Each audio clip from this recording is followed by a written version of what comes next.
तो हम जब नमाज पढ़ने के लिए गए, रमज़ान का महीना आया तो सब ने कहा मेरे अब्बा से, क्या आप बोलते थे कि नहीं आपका बेटा पढ़ रहा है, अगर पढ़ रहा है तो कुरान सुनाएगा ना आपका बेटा तरावी में। तो हमसे अब्बा ने पूछा कि बेटे क्या है, कुरान याद किए हो? हमने कहा बिल्कुल अब्बा सुनाऊंगा। ताज़ा ताज़ा कुरान याद करके आया था। उन्होंने कहा कि भाई मेरा बेटा सुनाएगा कुरान। 10 दिन की बात हुई कि 10 दिन के अंदर में कुरान पूरा होगा। मैंने 10 दिन नहीं, मैंने 8 दिन के अंदर पूरा कुरान सुनाया।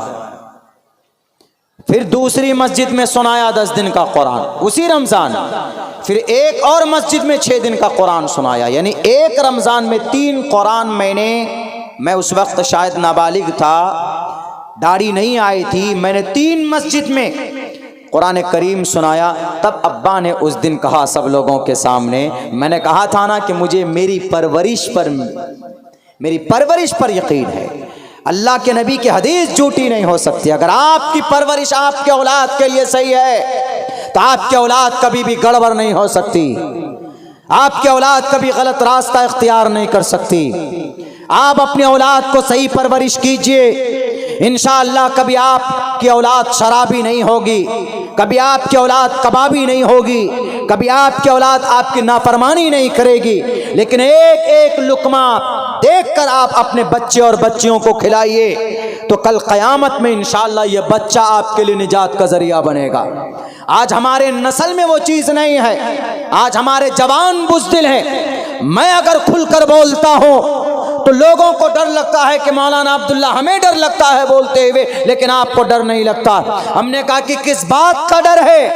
हमारी शरीयत कहती है कि खुलकर बोलो, जुल्म के खिलाफ आवाज बुलंद करो, हाथ फैलाइए रब के सामने में अल्लाह से मांगिए कि अल्लाह तू ही इस कायनात का मालिक है, ए अल्लाह तू ही इस कायनात का पालनहार है, ए अल्लाह तू हमें हमारी परेशानी को दूर फरमा। चूँकि रब कुरान में कहता है उदऊनी अस्तजिब लकुम, रब कहता है कि तुम मुझे पुकारो, मैं तुम्हारी दुआ को कबूल करूँगा, मैं तुम्हारी ज़रूरतों को पूरी करूँगा। हाँ, दुआ कबूल होने के लिए शर्त ये भी है हलाल रिज़्क़ होना चाहिए। जिसकी परवरिश हराम हलाल रिज़्क़ से हुई है उसको कभी भी जन्नत की खुशबू नहीं मिल सकती। हम लोग क्या समझते हैं, अरे ये मदरसा है, टूटा फूटा मदरसा, बच्चे को हाफिज बनाएंगे तो बच्चा कुछ नहीं होगा। दुनिया के अंदर मान सकता हूँ कि बच्चे बहुत पैसे नहीं कमा सकते जो बच्चे हाफिज बन गए। 15,000, 20,000, 30,000, 40,000, 50,000, 1 लाख रुपए सैलरी नहीं कमा सकता। दुनिया है, मर जाएंगे, मरने के बाद की आखिर की जिंदगी है ना, वो असल जिंदगी है, मरने के बाद की जिंदगी। और वहां का सबसे बड़ा धनी आदमी कोई होगा तो हाफिज कुरान होगा। डॉक्टर, प्रिंसिपल, टीचर, प्रोफेसर, मालदार, पैसे वाले सब आशाश कर रहे होंगे, लेकिन अगर किसी को यह मकाम होगा, किसी को यह मर्तबा मिलेगा तो एक हाफिज कुरान को मिलेगा। हमारा जवान कुरान पढ़ता है? नहीं पढ़ता है। सलमान खान के फिल्म के सारे गाने याद हो जाएंगे, लेकिन उनसे पूछो कि are you able to recite the सूरह फातिहा? सूरह फातिहा याद है? वो कहेगा कि मौलाना वी कांट, हम नहीं, हमें याद नहीं है।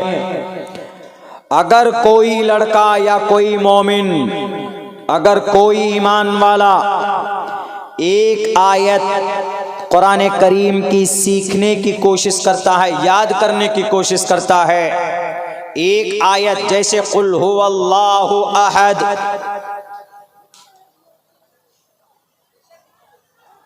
एक आयत अगर कोई इसको याद करता है, 100 नफल रकात पढ़ने से ज्यादा बेहतर है एक आयत को याद करना। और जिसके सीने में ये एक आयत है कुल हुवल्लाहु अहद, बस इतना सा, देयर आर सम लेटर्स, कुछ ही अल्फाज हैं, कुल हुवल्लाहु अहद गिन सकते हैं? 6, 7, 8 लफ्ज़ होंगे जिनके सीने में ये 6, 7 लफ्ज़ है। कुरान करीम की यह आयत है, अगर वो जहन्नम में गिर जाए, किसी वजह से गिर जाए, चलते हुए जहन्नम में गिर गया, तो जहन्नम की आग उसको जला नहीं सकती, ठंडी हो जाएगी इस कुरान की आयत की बरकत से। आज हमारे बच्चे पढ़े लिखे नहीं, कुरान नहीं पढ़ना जानते, हमारे बच्चे तिलावत नहीं। मेरे स्कूल में जाएंगे आप, जो बच्चे 5 साल 4 साल हो गए हैं, वो बच्चे अल्हम्दुलिल्लाह अभी कम से कम एक पारे का कम से कम 50, 60, 70 सूरतों का हाफिज मिलेगा। हम उनको सख्ती के साथ याद कराते हैं उन बच्चों को अपने स्कूल के अंदर, क्योंकि मैं जानता हूं जो बच्चे स्कूल में पढ़ते हैं वहां पर दिनियात का कोई नज़्म नहीं होता, बहुत कम स्कूल ऐसे होते हैं। लेकिन मैं उन बच्चों को इसलिए याद करा देता हूं कि ताकि अगर ये स्कूल से निकल कर जाएं तो कम से कम ये याद रहे उनको, ये सूरतें याद रहे। उनका बाप कल मर जाएगा तो बाप को इसाले सवाब की ज़रूरत पड़ेगी, तो ये कहीं पर किसी के सामने में परेशान नहीं होगा, बल्कि ख़ुद से कुरान पढ़ेगा, ख़ुद से सूरतें पढ़ेगा और ख़ुद से तिलावत करेगा और अपने बाप के लिए इसाले सवाब करेगा, अपने माँ के लिए इसाले सवाब करेगा। नमाज पढ़ने की नौबत आएगी तो नमाज में सूरह फातिहा पढ़ते हैं, सूरत मिलाते हैं, उनको कभी भी दिक्कत और दुश्वारी नहीं होगी। आज हमारे जवानों में ये उमंग कम है, कुरान सीखने का उमंग तो है ही नहीं। जो बच्चे मदरसे में पढ़ते हैं या जिनके माएँ अपने घर में बच्चे पर मेहनत करती, हमारी एक छोटी बेटी है 4 महीने की, उसकी माँ जब भी उसके सामने बोलती है तो अल्लाह बोलती है, कलिमा बोल करके सुनाती है, तो वो अल्लाह बोलना सीख गई है, 4 महीने की बच्ची। आज जो हमारे बच्चे गलत रास्ते पर हैं उसका बहुत बड़ी जिम्मेदार हमारी समाज की माएँ और बहनें हैं। आपका बच्चा जैसे ही आपके पेट से बाहर आता है, बल्कि मैं तो ये कहता हूं कि पेट में उसकी तरबियत कीजिए। एक अल्लाह के बुजुर्ग का वाकया है, 15 पारा हाफिज कुरान माँ के पेट से निकले। पैदा हुआ बच्चा, जब 2 साल 2.5 साल के हो गए, उस बच्चे की जुबान चलने लगी तो 15 पारा बच्चे को याद था। तहकीक की गई कि भी ये हुआ कैसे, पता चला कि उसकी माँ डेली फजर की नमाज के बाद वजू करके नमाज पढ़ती थी और नमाज के बाद तिलावत करती थी। डेली बच्चा पेट में है, तिलावत करती थी, डेली कुरान करीम पढ़ती थी। खाना बना रही है तो सूरतें याद है वो पढ़ रही है, तिलावत कर रही है। तो माँ जो काम करती है दुनिया में, अगर पेट में बच्चा है तो वो बच्चा सुनता है, उसका असर पड़ता है। इसीलिए पंडित दयानंद सरस्वती जी हैं हमारे देश के अंदर 1800, 1850, 1857, 1850 का ज़माना उनका है। पंडित दयानंद सरस्वती जी अपना एक मंत्र अपनी किताब में लिखते हैं, मात्रमान पित्रमान चार्यावान पुरुषो वैदः। पुरुषो वैदा मतलब पुरुष, वैदा मतलब जानकार, बड़ा, जवामर्द। एक इंसान महान बनता है, एक लड़का नेक बनता है, एक लड़का कामयाब बनता है, एक लड़का सक्सेस होता है दुनियावी एतबार से या दीनी एतबार से। किन की वजह से? 3 इंसानों की मेहनत की वजह से। पहले नंबर पर किसकी मेहनत होती है? मात्रमान, माँ की मेहनत होती है। बच्चा छोटा है, 3 महीने का है, 1 महीने का है, 2 महीने का है, 4 महीने का है, 5 महीना, 6 महीना, 7 महीना, 1 साल हो जाए, लेकिन अगर माँ दीनदार है, दूध पिलाती है तो पाक होकर पिलाती है। या अगर कभी बच्ची से कोई बात करती है, बच्चा से कोई बात करती है माँ, तो अच्छे अल्फाज बोलती हैं, कलिमा पढ़कर सुनाती हैं, अल्लाह अकबर बोलती हैं, बिस्मिल्लाह पढ़ती हैं, अल्लाह अल्लाह बोलती हैं, जिक्र करती हैं, तो बच्चा बोलना सीखता है माँ की आवाज को सुनकर। इसीलिए कहा मातृमान, माँ की मेहनत अगर है बच्चे पर शुरू में, माँ दीनदार है, तो जाहिर सी बात है कि माँ कुरान की तिलावत करेगी, दुआएं पढ़ेगी, सोने जाएंगी तो दुआ पढ़ के जाएगी, सोकर उठेगी तो दुआ पढ़ेगी, बैतुल खला में जाएगी तो दुआ पढ़ेगी, बैतुल खला से बाहर आएंगी तो दुआ पढ़ेगी। हमारे जवानों को तो सोने की दुआ, हमारे जवानों के पास क्या है? मोबाइल। सोने की दुआ, उठने की दुआ क्या है? तकिया के नीचे वो पुड़िया लेकर मुंह में डालते, वो उठने की दुआ। न सोने की दुआ याद है, न जागने की दुआ याद है। बैतुल खला में जाते हैं, एकदम दौड़कर घुस जाएंगे, कोई दुआ नहीं, कोई तरीका नहीं।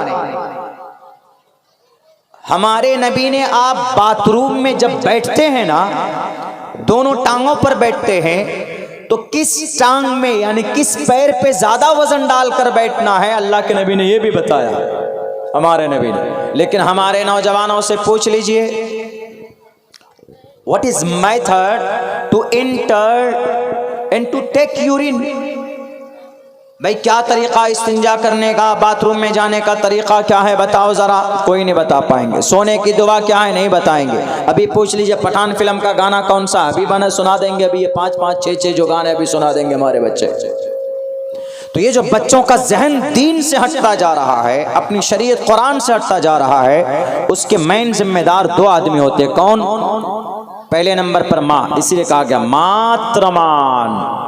माँ की अगर सही परवरिश हुई है बच्चे पर, बच्चा मिसाल के तौर पर बाएं हाथ इस्तेमाल करता है खाने के टाइम पे, ज्यादा इस्तेमाल करता है। अगर माँ दीनदार है, माँ समझदार है, तो माँ कहेगी कि बेटा, and this is very bad thing, ये बहुत गलत बात है, बाएं हाथ से खाना नहीं खाते, बाएं हाथ से इस्तिंजा करते हैं, गंदगी साफ करते हैं, दाएं हाथ अफजल है। अल ऐमन फल ऐमन, अल्लाह के नबी फरमाते हैं, हमारे नबी की सुन्नत है, हमारे नबी का तरीका है कि दायां हाथ बेहतर है, इसलिए दाएं हाथ से खाना खाओ।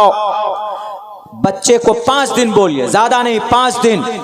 वो मरते दम तक सब कुछ भूल सकता है, लेकिन आपका ये सबक कभी नहीं भूल सकता। मां ने बताया था, इसीलिए कहा गया मातृमान। मां की मेहनत जरूरी है। आज हमारा बच्चा शराबी बनता है, कभी मां बोलती नहीं अपने बच्चे को। बच्चा 5 साल का हो गया, बच्चा 6 साल का हो गया, बच्चा 10 साल का हो गया है, कभी मां तरबियत नहीं करती बच्चों को कि बेटे शराब पीना गलत बात है, झूठ बोलना गलत बात है, बुराई करना गलत बात है, फिल्में देखना गलत बात है, कभी नहीं बोलती। हाँ, कुछ दीनदार माँ होती है, अगर वो बचपन से ही 5 साल की उम्र से, 2 साल की उम्र से, 1 साल की उम्र से, बल्कि पहले दिन से ही अगर माँ चाहे तो बच्चे को दुनिया का सबसे बड़ा वली बनाया जा सकता है। आप क्या समझते हैं, हमारे जितने भी अल्लाह के वली पैदा हुए, ये बाद में वली बने? इनकी माँ की मेहनत रही है, इनके बाप की मेहनत रही है, और इनकी बचपन के अंदर में ढंग से तरबियत हुई है, तब जाकर बच्चे दीनदार बनते हैं, ऐसे नहीं बनते। मातृमान, उसके बाद माँ की जिम्मेदारी, दूसरे नंबर पर बाप की जिम्मेदारी।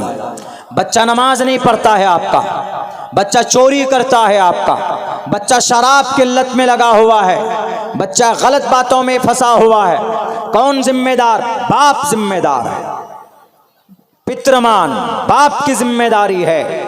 पंडित दयानंद सरस्वती का मंत्र जरूर है, लेकिन औलाद की तरबियत के लिए जो बातें उन्होंने कही है वो हमारे नबी की हदीस से साबित होती है, कुल्लुकुम राइन व कुल्लुकुम मसऊलुन अन रइयतिही।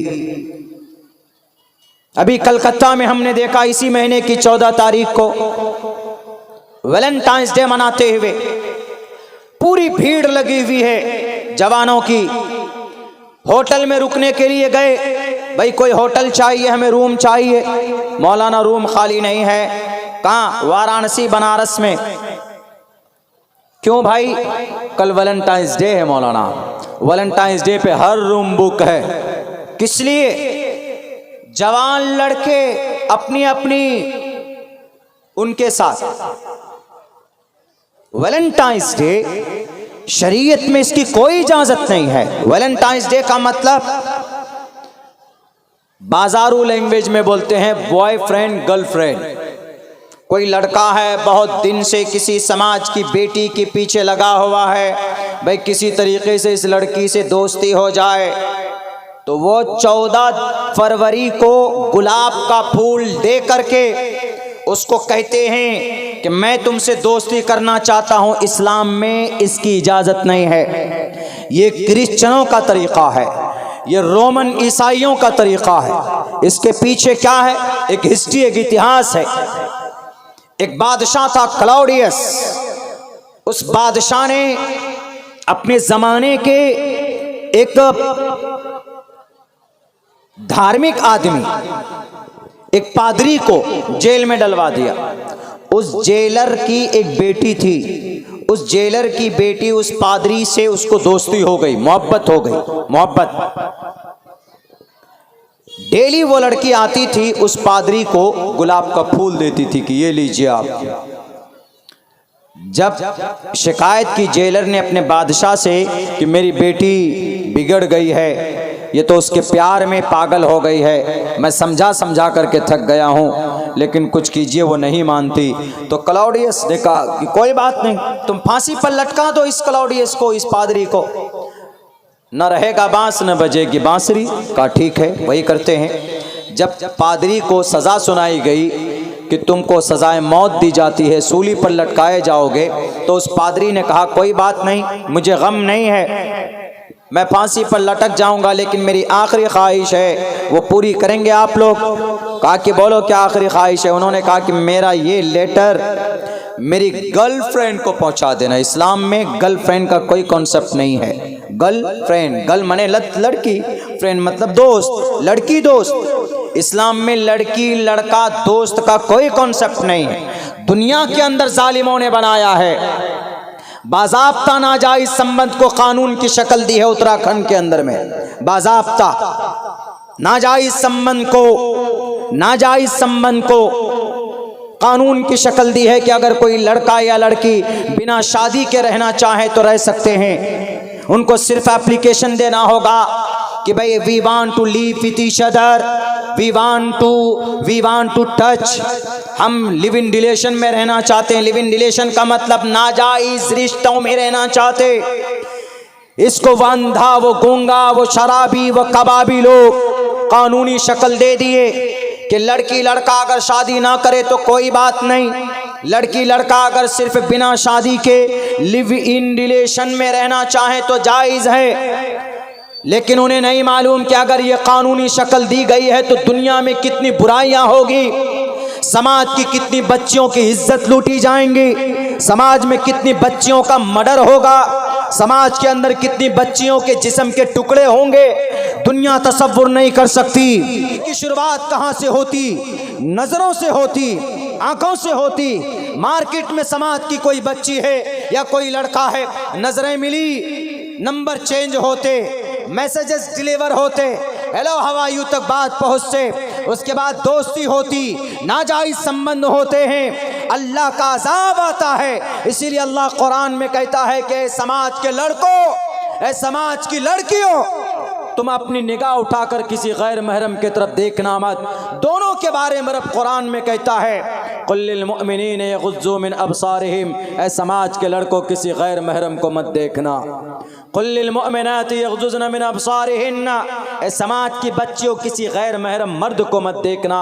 समाज के लड़कों से भी कहता है और यूं भी कहता है वक़र्न फ़ी बुयूतिकुन्न वला तबर्रजन तबर्रुजल जाहिलिय्यतिल ऊला, कि समाज की औरतों घर में रहना, घर के बाहर मत जाना, बिला ज़रूरत के जाना हो तो पर्दे में जाना। तुम्हारी निगाहें नहीं दिखनी चाहिए, तुम्हारी आंखें नहीं दिखनी चाहिए, तुम्हारी आवाज़ किसी को नहीं सुनना चाहिए। ये शरीयत का फरमान है। ये इसलिए कि दुनिया के अंदर जो जिना के बाजार गर्म हो रहे हैं, इसके ऊपर पाबंदी लगाने के लिए हमारा कुरान सबसे बेहतर इलाज बताता है।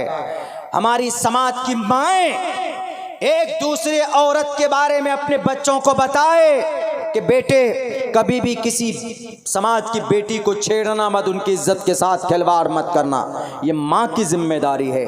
तो हमारे नौजवान पता है आजकल ये सब काम बहुत करते हैं, इस तरह की हरकत। वैलेंटाइंस डे, गुलाब का फूल लेकर नाजायज संबंध, अपने प्यार का इजहार करते हैं। आप किसी गैर महरम से जभी बात कर सकते हैं जब आपका निकाह उनके साथ हो जाए। निकाह से पहले देखना, बात करना, मुलाकात करना, मिलना जुलना, दीज थिंग इज प्रोहिबिटेड। इस्लाम में इसकी कोई परमिशन नहीं है, इस्लाम में इसकी कोई इजाज़त नहीं है। पता है सज़ा दे दी गई, उसको फांसी पर लटका दिया गया।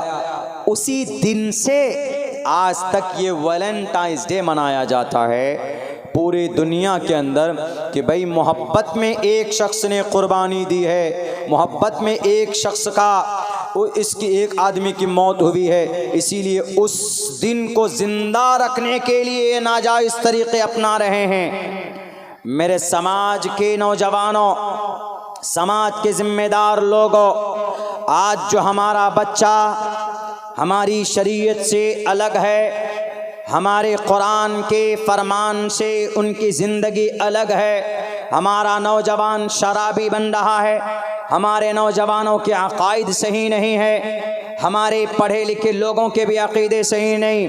इसलिए सबसे पहला काम ये करो हमारे समाज के माँ और बहनों, अगर आपके घर में छोटे भाई हैं, छोटे बच्चे हैं, छोटे लड़के लड़कियां हैं, तो सबसे पहले आप उनका अक़ीदा दुरुस्त कीजिए। उनको कहिए कि अल्लाह एक है, हमें अल्लाह ने पैदा किया है, पूरी दुनिया को अल्लाह ने पैदा किया है।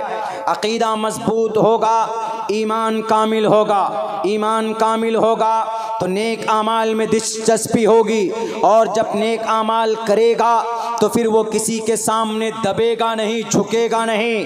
तुम्हारे लिए इस दुनिया के अंदर भी बाइसे रहमत आपकी औलाद, और मरने के बाद भी आपकी निजात का जरिया बनेगी कौन? आपकी औलाद। आदमी मर जाता है, आदमी इस दुनिया से चला जाता है, लेकिन आदमी अगर अपनी नेक औलाद छोड़ करके जाता है तो जब तक वो दुनिया के अंदर नेकी करते रहेंगे तब तक उसका सवाब उसके माँ बाप को मिलता रहता है। ये हाफिज़ कुरान बने हैं, इनके माँ बाप को इनका सवाब मिलता रहेगा, लेकिन अगर इन्होंने किसी और को हाफिज़ बनाया तो उसका भी सवाब इनके माँ बाप को मिलेगा। उन्होंने किसी और को हाफिज़ बनाया, उन्होंने किसी और को बनाया, क़यामत तक अगर बनाते रहे हाफिज़ कुरान तो उन तमाम हाफिज़ कुरान को बनाने का सवाब सबसे पहले इनके माँ बाप को जाएगा, सबसे पहले इनको जाएगा। अल्लाह तबारक व ताला के यहाँ कमी नहीं है, अल्लाह तबारक व ताला देना चाहता है, लेकिन हमें लेना आना चाहिए। इसीलिए अक़ीदे के ऊपर मेहनत की सख्त ज़रूरत है। अक़ीदा आज हम मुसलमानों का कमज़ोर है, अल्लाह पर यकीन कमज़ोर है, इसी वजह से अल्लाह तबारक व ताला की मदद आ रही है? नहीं आ रही। हमारी मस्जिदें शहीद की जा रही, अल्लाह की मदद आ रही? नहीं आ रही। हम परेशानी में होते हैं, दुआ करते हैं, अल्लाह की मदद आती है? नहीं आती। पता है, एक बात बताऊँ मैं आपको, दुआएं कभी कभी फिलफौर कबूल हो जाती है, कभी कभी बाद में अल्लाह उसका रिजल्ट देता है, अल्लाह तबारक व ताला। इसीलिए आपकी दुआ जब कबूल होगी जब आपका अमल अच्छा होगा, आपकी दुआ जब कबूल होगी जब आपका रिज़्क़ हलाल होगा, आपकी दुआ जब कबूल होगी जब आपका यकीन अल्लाह के ऊपर मजबूत होगा। तो इंशाअल्लाह तबारक व ताला आपकी दुआ भी मजबूती के साथ आप करेंगे, आपका दिल भी लगेगा और अल्लाह आपकी दुआ को कबूल भी करेगा। इनमें सबसे पहला काम क्या करना है? अपने बच्चों के अक़ीदे को सही कीजिए। अक़ीदा बहुत ज़रूरी है सही होना कि अल्लाह एक, हमें एक अल्लाह की इबादत करनी चाहिए। अगर अक़ीदा ठीक नहीं है तो क्या मुसलमान जन्नत चला जाएगा? यही हाफिज़ कुरान अगर अक़ीदे में गड़बड़ी है, अक़ीदे में हाफिज़ कुरान है, अक़ीदा सही नहीं है, अक़ीदे में गड़बड़ी, यानी एक अल्लाह को के तौहीद परस्ती में गड़बड़ी है। कोई भी आदमी हो, अगर अकीदे में कमज़ोरी है, अकीदे में गड़बड़ी है, तो वह आदमी मुशरिक है। और अल्लाह तमाम गुनाहों पर, सबसे ज़्यादा तमाम गुनाहों में जिस गुनाह पर गुस्सा होता है, अल्लाह तबारक व तआला को सबसे नापसंद अगर कोई जुर्म है तो वो शिर्क है। वो अल्लाह के साथ किसी और को अगर कोई शरीक कर लेता है तो अल्लाह तबारक व तआला उसको पसंद नहीं फरमाता। इसीलिए अल्लाह ने कुरान में कहा, इन्नल्लाह ला यगफिरु अन युशरक बिही व यगफिरु मा दून ज़ालिका लिमन यशा। अल्लाह शिर्क को माफ़ नहीं करेगा। अगर आपके घर में परेशानी है तो आप अल्लाह से मांगिए। अगर आपको कोई दिक्कत है, आप 2 रकात नमाज पढ़िए, सजदा कीजिए, हाथ फैलाइए रब के सामने में, अल्लाह से मांगिए कि अल्लाह तू ही इस कायनात का मालिक है, ए अल्लाह तू ही इस कायनात का पालनहार है, ए अल्लाह तू हमें हमारी परेशानी को दूर फरमा। चूँकि रब कुरान में कहता है, उदऊनी अस्तजिब लकुम, रब कहता है कि तुम मुझे पुकारो, मैं तुम्हारी दुआ को कबूल करूँगा, मैं तुम्हारी ज़रूरतों को पूरी करूँगा। हाँ, दुआ कबूल होने के लिए शर्त ये भी है, हलाल रिज़्क़ होना चाहिए, हराम रिज़्क़ नहीं होना चाहिए, बेईमानी का माल नहीं होना चाहिए। किसी की ज़मीन नाजायज़ कब्ज़ा करके उस पर खेती करते हैं और उसको खिलाते हैं, वो नहीं होना चाहिए। पाक पवित्र होना चाहिए। आप चाहे नमक और भात खा लें, नमक रोटी खाएं, लेकिन पाक हो। अल्लाह के नबी फरमाते हैं कि जिस बदन के अंदर हराम रिज़्क़ चला गया उसको जन्नत में कोई नहीं ले जा सकता। ला यदखुलुल जन्नत जसदुन गुज़िया बिल हराम, जिसकी परवरिश हराम हलाल रिज़्क़ से हुई है उसको कभी भी जन्नत की खुशबू नहीं मिल सकती। मेरे बारे में एक वाक़या सन 2003 की बात है। मैं गुम हो गया था पढ़ते हुए उत्तर प्रदेश में, 2 साल तक घर नहीं पहुंचा था। तो 2 साल के बाद में जब मैं मिला, बच्चा था मैं उस वक्त में, बहुत ज़्यादा कॉमन सेंस इतनी मतलब नहीं थी हमें। शायद सन 2001 की बात है, 2-3 की नहीं, 1 की बात है। अब से तकरीबन 24 साल पहले की बात है। बच्चा ही था उस वक्त, बहुत ज़्यादा उम्र थी नहीं। गुम हो गया था मैं, कहीं किसी और शहर में चला गया। तो मैं जिस मदरसे में था, हिफ्ज़ पूरा करके मैं कुरान बढ़िया याद कर लिया था, अच्छा याद कर लिया था। तो मेरे अपोजिट में जो लड़का था, मेरे ही गांव का था, उसने आकर मेरे गांव में मेरे अब्बा से क्या कहता है, उसने आके बोला मेरे अब्बा से कि सालिम तो बिगड़ गया है, अब्दुल्ला बिगड़ गया है, वो फिल्में देखता है, आवारा हो गया है, पढ़ता नहीं है, घूमता है, यहाँ तक कि वो खैनी खाता, गुल करता है। देखिए ये सब जो हमारे नौजवान खाते हैं ना, पुड़िया मुंह में डाल करके एकदम बिल्कुल खूब दबा के रखते हैं पुड़िया, वो विमल क्या क्या खाते रहते, गुल करते हैं, गुल डालकर जब तक गुल नहीं करेंगे तो पेट साफ नहीं होता उनका। बहुत से लोग बीड़ी पीते हैं, ये सब चीज़ें आदत होती है कुछ लोगों को। तो उन्होंने कहा कि सालिम गुल खाता है, वो ताड़ी पीता है।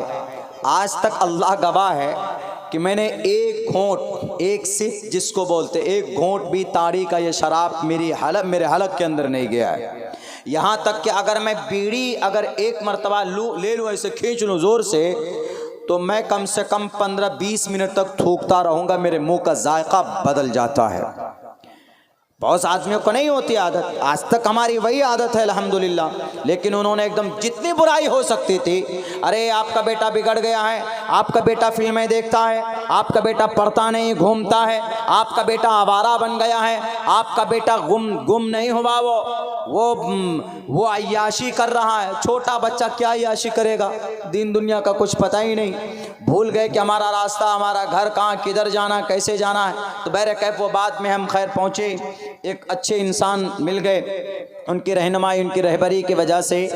तो पता है मेरे अब्बा ने क्या कहा था उस आदमी को, एक ही जुमला कहा था मेरे बाप ने उनको, मैं वो सुनाना चाहता हूँ। असल में मेरे अब्बा ने कहा कि मुझे मेरे बेटे पर, बेटा नहीं, मुझे मेरे परवरिश पर पूरा यकीन है कि मेरा बेटा गलत नहीं हो सकता, तुम गलत हो सकते हो।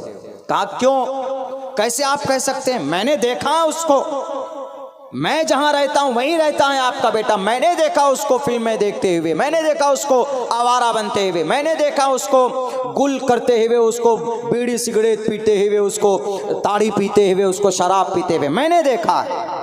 उन्होंने कहा कि मुझे मेरी परवरिश पर पूरा यकीन है, मैंने अपने बच्चे को एक लुक़मा भी हराम नहीं खिलाया है, मैंने हलाल रिज़्क़ देकर अपने बच्चे की परवरिश की है और मुझे मेरे रिज़्क़ पर यकीन है वो बच्चा कभी भी गलत रास्ते को चुन नहीं सकता है। बस इतना जवाब था मेरे अब्बा का। उन्होंने कहा कि मेरे बेटे को किसी तरह पहुंचा दो लाकर। 6-7 महीने के बाद मैं घर आया, पूरे गांव के अंदर में ये शोर, वो लड़का बिगड़ गया है, वो लड़का पढ़ता नहीं है, वो लड़का आवारा बन गया है। सब लोग बोलते हैं ना, गांव में कोई रूमर फैल जाए तो कभी कभी होता कुछ और है और रूमर कोई और फैल जाता है। हम 6 महीने के बाद पहुंचे। अब 6 महीने के बाद पहुंचे तो एक तरफ ये बात कि लड़का आवारा है, तो अब कैसे एग्जाम लें कि भाई लड़का कंप्लीट है कि नहीं है, लड़का कुछ पढ़ा है कि नहीं पढ़ा है।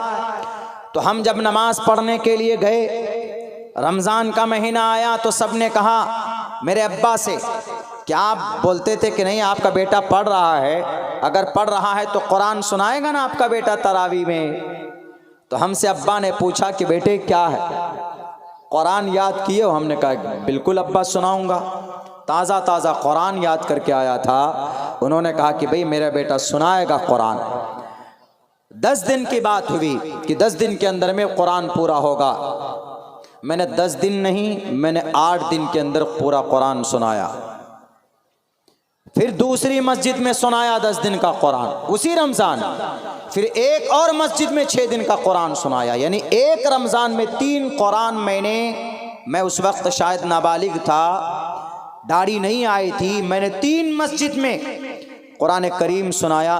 तब अब्बा ने उस दिन कहा सब लोगों के सामने, मैंने कहा था ना कि मुझे मेरी परवरिश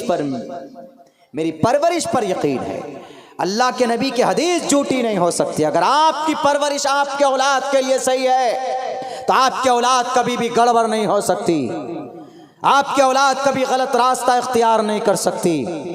आप अपनी औलाद को सही परवरिश कीजिए, इंशाअल्लाह कभी आपकी औलाद शराबी नहीं होगी, कभी आपकी औलाद कबाबी नहीं होगी, कभी आपकी औलाद आपकी नाफरमानी नहीं करेगी। लेकिन एक एक लुकमा देखकर आप अपने बच्चे और बच्चियों को खिलाइए तो कल क़यामत में इंशाअल्लाह ये बच्चा आपके लिए निजात का जरिया बनेगा। आज हमारे नस्ल में वो चीज़ नहीं है, आज हमारे जवान बुज़दिल हैं। मैं अगर खुलकर बोलता हूँ तो लोगों को डर लगता है कि मौलाना अब्दुल्ला, हमें डर लगता है बोलते हुए, लेकिन आपको डर नहीं लगता। हमने कहा कि किस बात का डर है? हमारी शरीयत कहती है कि खुलकर बोलो, जुल्म के खिलाफ आवाज बुलंद करो। हमारी शरीयत में है कलिमतु हक़्क़िन इंद सुल्तानिन जाइरिन है, चूँकि संविधान हमें बोलने की इजाज़त देता है। ये बात वही कर सकते हैं जो जिनके अंदर ताकत हो, बोल सकता है। आप में से भी बहुत से लोग होंगे बोलते होंगे लेकिन डर जाते होंगे। नहीं, एक बात याद रखिए, जहां ईमान है वहां डर नहीं होना चाहिए। हमें सिर्फ अल्लाह से डरना है, बाकी किसी पीएम सीएम से नहीं डरना है। और हमें ज़िंदगी गुजारनी अपने संविधान के मुताबिक, और कुछ नहीं। तो बात यहाँ चल रही थी कि भाई हम सबको अपने ईमान को बचाना है। किससे? शिर्क से। ये इतना ख़तरनाक जुर्म है। आदमी पाबंदी से नमाज भी पढ़ ले, आदमी ज़कात भी दे दे, आदमी रोज़ा भी रख ले, आदमी हज भी कर ले, सब कुछ कर लेता है, लेकिन अगर ईमान में ज़र्रा बराबर कमी है ना, ज़र्रा बराबर शिर्क है। क्या भाई फ़लाँ काम तो किसी पीर से हो जाता है, फ़लाँ काम किसी अल्लाह के वली से हो जाता है, फ़लाँ काम तो हम उस आलिम दीन से करा लेंगे अल्लाह को छोड़कर, तो ये अक़ीदे में गड़बड़ी है। तो अल्लाह के नबी फरमाते हैं कि अगर आदमी के ईमान में ज़र्रा बराबर खोट हो तो मरने के बाद उसका कोई भी अमल काबिल कबूल नहीं होगा। क्यों? क्योंकि उसका ईमान कमज़ोर है, उसका ईमान मुकम्मल नहीं है। हिंदू भाई, हमारे अक़ीदे के मुताबिक, इस्लाम के मुताबिक, क्या हिंदू भाई पुण्य नहीं करते? बहुत पुण्य करते। बहुत पुण्य करते हैं वो, मंदिरों में कम दान देते हैं, करोड़ों रुपए दान देते हैं वो, भगवान के नाम पर, ईश्वर के नाम पर देते हैं। लेकिन क्या मरने के बाद वो उन दान की वजह से, उन पुण्य की वजह से जन्नत में जाएंगे? नहीं जाएंगे। जन्नत में जाने के लिए क्या शर्त है? जन्नत में जाने के लिए ईमान शर्त है, और ईमान है ही नहीं उनके पास। जन्नत में जाने की चाबी ईमान, और ईमान उनके पास नहीं है तो वह जन्नत में नहीं जा सकते। शिर्क की मखालफत कुरान में भी है, और शिर्क की मखालफत वेदों में भी है, और शिर्क की मखालफत बाइबल में भी है, और शिर्क की मखालफत गुरु ग्रंथ साहिब में भी है। कुरान में कैसे? इन्नल्लाह ला यगफिरु अन युशरक बिही व यगफिरु मा दून ज़ालिका लिमन यशा। अल्लाह शिर्क को माफ़ नहीं करेगा, शिर्क के अलावा जिसको चाहेगा माफ़ कर देगा। शिर्क माफ़ कराना है तो ज़रूरी है कि तौबा करो, इस्तिग़फ़ार करो, सच्चे दिल से तौबा करोगे तो तभी वो चीज़ वहाँ से हट जाए। जितने भी लड़के हट जाओ वहाँ से हट जाओ भाई, क्या मामला, हट जाइए वहाँ से,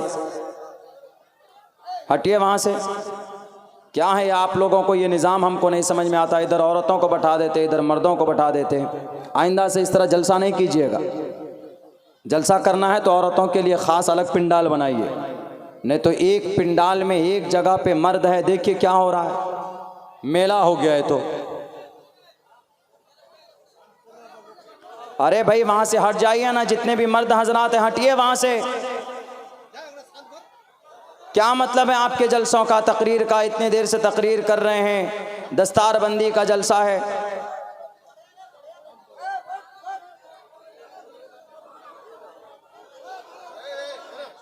अरे वहां हटाइए, वहां से उन लोगों को हटाइए।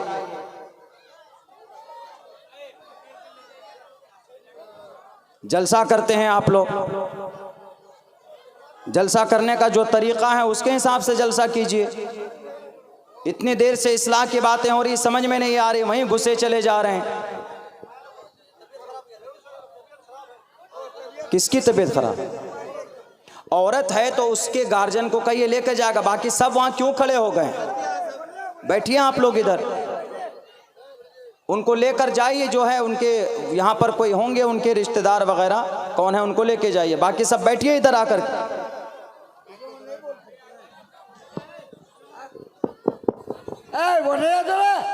बीमारी से मुंशी तो स्वागत ना बोला।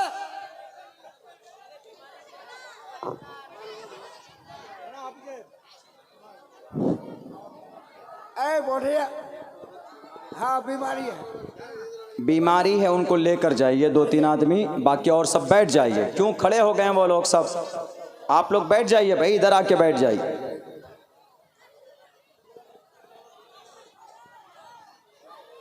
अब दुआ करा दीजिए, ख़त्म कीजिए जलसे को।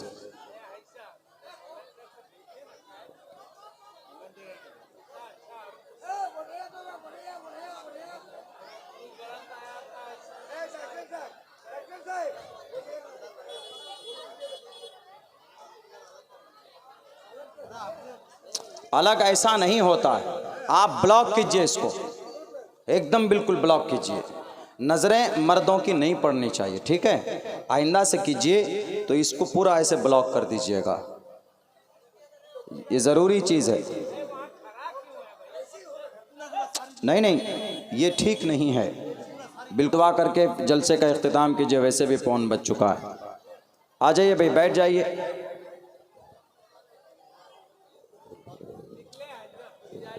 हम भी अब चलें, अब दुआ कर लें, बहुत देर हो गई। चलिए भाई बैठिए, दुआ करा देते हैं सर। चलिए आइए बैठिए, दुआ कर लीजिए, उसके बाद छुट्टी जो करना है फिर वो कीजिए। हाँ नहीं ठीक है, तो बीमार थे 2 आदमी, जाते उनको उठा के लेके जाते, पूरा मजमा उठ करके वहाँ चला गया। ये बेतरतीबी आप प्रोग्राम में।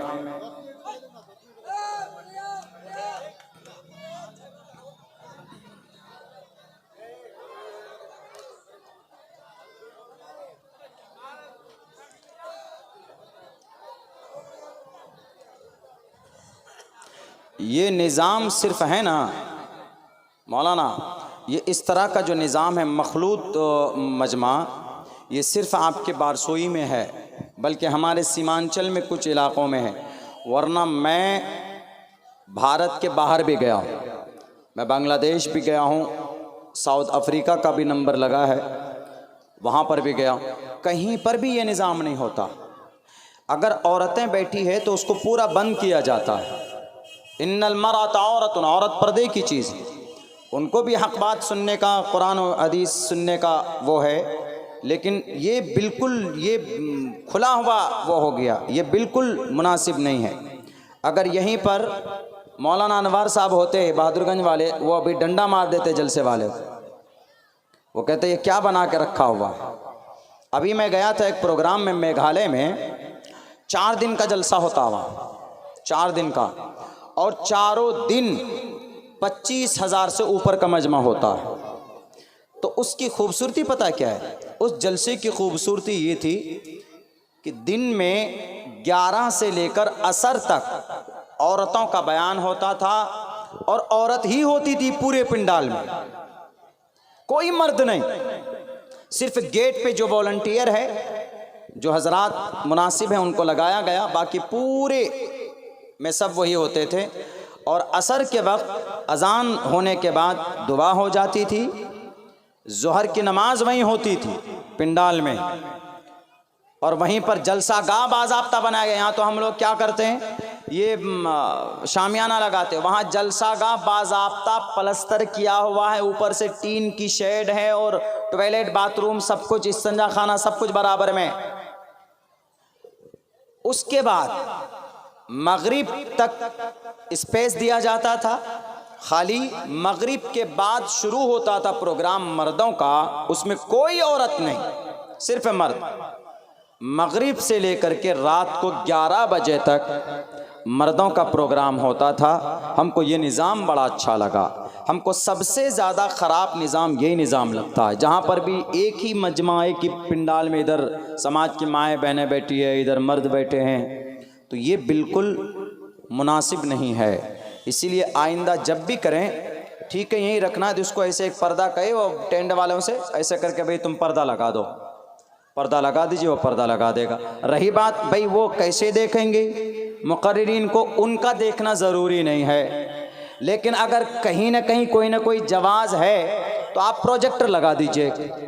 एक प्रोजेक्टर वाला यहाँ होगा, वो 2-3 प्रोजेक्टर अंदर लगा देगा, इधर लगा देगा, वहाँ लगा देगा, वो उसी के अंदर में देखेंगे। आवाज़ तो पहुँचेगी ही, तो उससे ये होगी कि वो महफूज होंगी औरतें, उधर दिमाग मखलूत नहीं होगा, जहन मुंतशिर नहीं होगा। वरना यहाँ तो बहुत सारे लड़के ऐसे हैं जो अपनी नज़रें कहीं और गाड़े हुए हैं।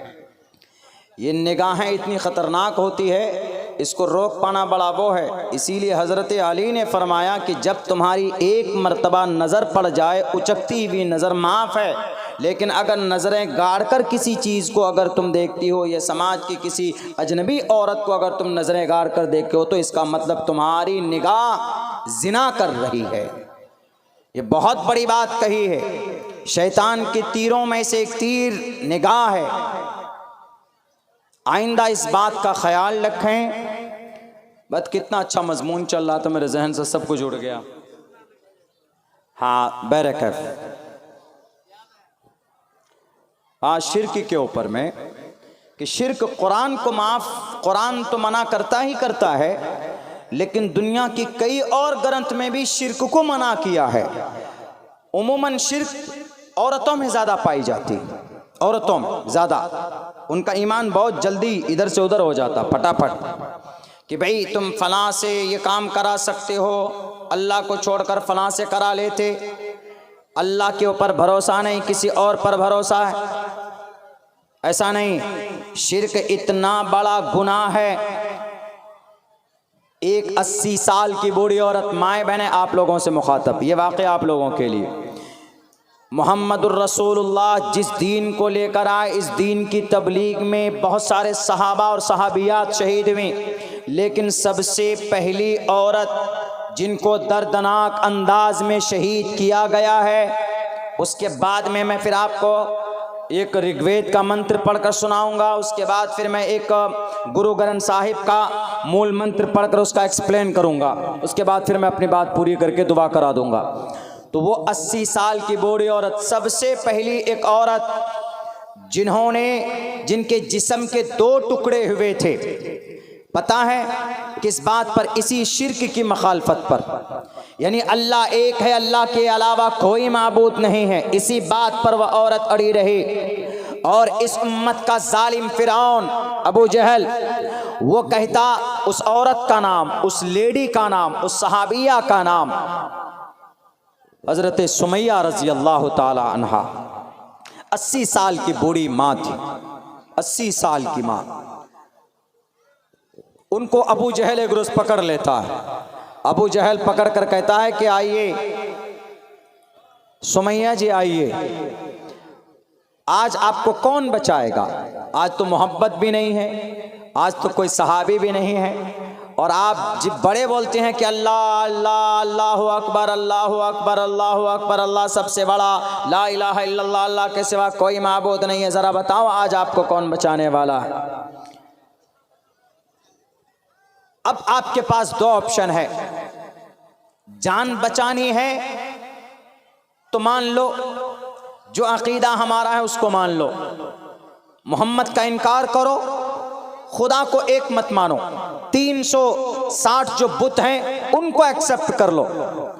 और अगर जान बचानी है या ईमान बचानी है, अगर ईमान बचाओगे दुनिया से जाओगे, आज मैं तुमको छोड़ूंगा नहीं। ईमान बचाओगी तो नहीं छोड़ूंगा, जान बचाओगी तो छोड़ दूंगा। जान बचाओगी तो बोल दो हम नबी को नहीं मानते, मोहम्मद को नहीं मानते, यानी शिर्क कर लो, शिर्क। तो पता है क्या किया? मौत सामने है, ऐसे नहीं आमने सामने नहीं, जैसे खंबा गाड़ा गया, खंबा गाड़ने के बाद पीठ में एक खंबा, एक दोनों तरफ, एक इस तरफ और एक इस तरफ, ऐसे लटका दिया गया, इधर हाथ पकड़कर और इस तरफ हाथ पकड़कर, और दोनों टांगों को ऐसे फैलाकर, जैसे फैला देते हैं ऐसे फैलाकर बांध दिया गया। एक इधर ऊंट में बांध दिया और एक इस तरफ ऊंट में बांध दिया। तब पूछता है कि ए सुमैया, जान बचाएगी या ईमान बचाएगी? बताओ। वो जानती है कि अगर मैंने बोला तो आज मैं बचने वाली नहीं हूं, आज मेरी जान को कोई नहीं बचा सकता, आज तो ये जालिम अपनी हरकत दिखा के रहेगा। मौत सर पर हो, मौत सामने हो, तो अपनी जान बचाने के लिए अगर जान झूठ बोलकर बच जाए तो बचा सकते हैं ना, कोई मसला नहीं, जान बच जाए। कब बोलते हैं ना, जान है तो जहान है। लेकिन अगर कोई आदमी बहुत ज़्यादा है कि नहीं, बिल्कुल कॉम्प्रोमाइज़ नहीं करूँगा, मैं क्यों बोलूँगा, तुमसे नहीं डरता हूँ, चलाओ, वो एक अलग मसला है, वो एक अलग बात। तो वो सुमैया वो कहती है कि अबू जहल, वहाँ सुमैया बोल सकती थी कि ठीक है तुम जो कहोगे मैं मानने के लिए तैयार हूँ, लेकिन नहीं, 80 साल की बूढ़ी औरत है, कमज़ोर है, जिस्मानी एतबार से कमज़ोर है, लेकिन ईमानी एतबार से इतनी मजबूत कि अबू जहल भी सामने हार गया। उस सुमैया ने कहा कि अबू जहल, तू मुझे डरा रहा है, तू चाहता है कि मैं मोहम्मद रसूलुल्लाह का इनकार करूं? कैसे हो सकता है? क्या तुम्हें नहीं पता है? क्या तुम्हें नहीं पता मेरे नबी ने कहा, मेरे उसी नबी ने कहा जिसका तुम इनकार करना चाहते हो, मेरे उसी नबी ने कहा है कि मेरे प्यारे सहाबा, तुमको आग में डालकर तुम्हारे जिस्मों को राख कर दिया जाए, लेकिन तुम अल्लाह के साथ किसी को शरीक मत करना। और दूसरी चीज ये बताया कि जानबूझकर कभी फर्ज नमाज को मत छोड़ना। तीसरी चीज हमारे नबी ने ये बताया कि शराब मत पीना। ये 3 चीज मेरे नबी ने बताया। और मैं तुम्हारे सामने में ये जो 60 हज़ार का मजमा था उस वक्त में, सबको बुलाया था अबू जहल ने कि आओ रे आओ, आज देखो ये सुमैया, देखो कैसे इनकार करती है, आज कैसे इनके जिस्म के टुकड़े करते हैं। 60 हज़ार का मजमा, एक किताब में है कि 90 हज़ार का मजमा था काबतुल्लाह के उस सहन में। तो अब सुमैया ने क्या कहा? सुमैया ने कहा कि अबू जहल, ये दुनिया की ये ईमानी नशा है, ये दुनिया की नशा नहीं है। ये दुनिया की मोहब्बत नहीं है, ये ईमान की मोहब्बत है। तू एक जान क्या, अगर अल्लाह क़यामत तक या मरते दम तक मुझे लाखों जानें अता करे तो हर जान को कुर्बान करने के लिए सुमैया तैयार है। तुझे जो करना हो कर, लेकिन मैं अपने ईमान के साथ सौदा नहीं कर सकती। मैं रब को एक मानती हूं, मानूंगी। ला इलाहा इल्लल्लाह हमारा अकीदा है और मरते दम तक रहेगा। तुझे जो करना हो कर ले। अबू जहल को गुस्सा आता है। अबू जहल कहता है कि अरे चलाओ रे दोनों ऊँटों को दो सिमतों में। दोनों ऊँट दो सिमतों में चला दिए जाते हैं। बीबी सुमैया के जिस्म के दो टुकड़े हो जाते हैं, लेकिन अपने ईमान के साथ सौदा नहीं किया, शिर्क नहीं किया उन्होंने। शिर्क की मखालफत वैद में है। अंधंतमः प्रियोशंति असंभवति मुपास्ते ततु भूय इव्युति तमुयु संभूति अमृतः। ये सूरज खुदा नहीं हो सकता, हवा खुदा नहीं हो सकती, पानी खुदा नहीं हो सकता, आग खुदा नहीं हो सकती, लकड़ी खुदा नहीं हो सकती, लकड़ी पत्थर मट्टी कंकर खुदा नहीं हो सकते। नदेवा मुरच्छलामिया, आज बुतों को खुदा मानने वाले, खुद की परस्तिश करने वाले, एक ईश्वर आपका है, याद रखो। एको देवा सर्वभूतेषु गूढ़ा, देव एक है, परमात्मा एक है। अगर स्वर्ग चाहते हो तो एक ईश्वर को मानना पड़ेगा, एक परमात्मा की पूजा करनी पड़ेगी। बेजान पत्थर को खुदा नहीं माना जा सकता। मैं नहीं कह रहा हूं, कौन कह रहा है? वेदात कह रहे, ऋग्वेद कह रहे। ये जुर्वेद का मंत्र पढ़ा मैंने। अंधंतमः प्रियोशंति असंभवति मुपास्ते ततो भूय इव्युति तमुयु संभूति अमृतः। न देवा मुरच्चलामया न काष्ठे विदते देव न पाषाणेन मूर्णमय भावुहि दिवस्तस्मादु भावुहि कारणम। संस्कृत है, इसका टोटल का मतलब यही है कि ईश्वर एक है, परमात्मा एक है, एक ईश्वर की इबादत होनी चाहिए। मैं इससे ये साबित करना चाह रहा हूँ कि मेरे ईमान वाले भाइयों, अपने ईमान को मजबूत कीजिए। आज हमारा ईमान मजबूत नहीं है, इसीलिए अल्लाह की मदद नहीं आ रही। इतना जुल्म हो रहा है, मस्जिदें शहीद हो रही है, मदरसे में ताले लग रहे हैं, अल्लाह की मदद नहीं आ रही है। इसलिए अपने ईमान को कामिल कीजिए, यकीन रखिए अल्लाह की ज़ात पर, नमाज पढ़िए। समाज की बहनों से, माँओं से कहूँगा कि अपनी बच्चे की तरबियत कीजिए, बच्चों को नेक बनाइए।